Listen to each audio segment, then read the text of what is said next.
Now introducing a fellow SynCom student.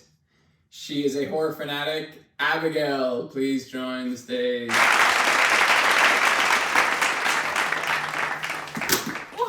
What do you say to people who view horror as kind of an unworthy genre and just an excuse to put blood and gore on a screen? I think that fear is just as valid of an emotion as sadness or love or happiness or anything else you see in other films. And seeing that on screen really connects with people.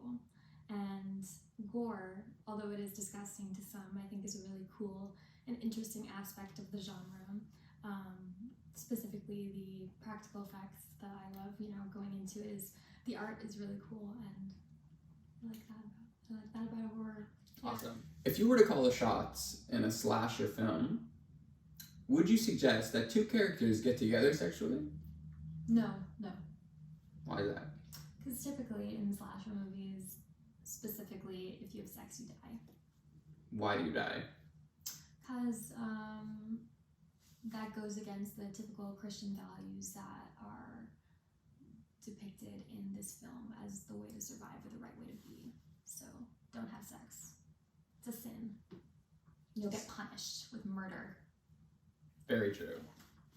And we're back with Abigail Levine. So, after watching around roughly 20,000 hours of horror films, how has your perspective changed on gender roles?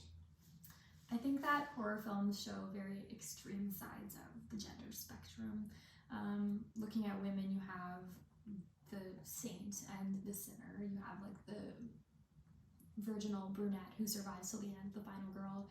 Then you have the slut who dies towards the beginning, right? And so the film is trying to implement these ideas in the viewer's head that you're supposed to act like the final girl. You're supposed to be like the final girl. That's how you get through life. That's how you survive. You're this pure virginal person. And then looking at men, the depiction of hypermasculinity is shown through the monsters and how this like overbearing strength and lack of emotion or empathy can be dangerous. So yeah. Very interesting.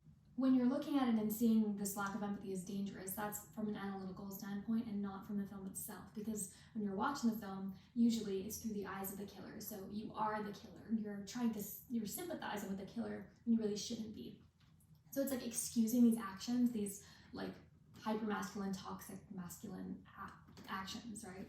So I love to go over time. This is going to be a speed question round. Yay. Speed questions. All right. Okay.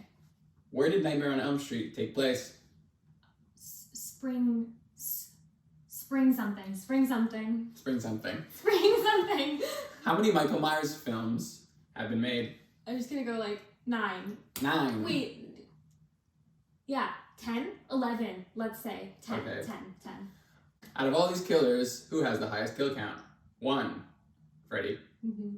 2, Mm-hmm. Jason. Mm-hmm. 3, Michael. Mm-hmm. 4, Hannibal.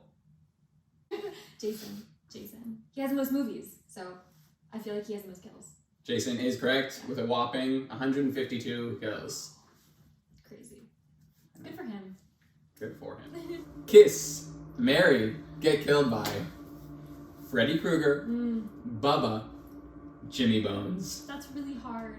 I would love to kiss Freddy, but I think a death by him would be the most interesting and the most fun. Kiss Jimmy Bones, marry Bubba, get killed by Freddy.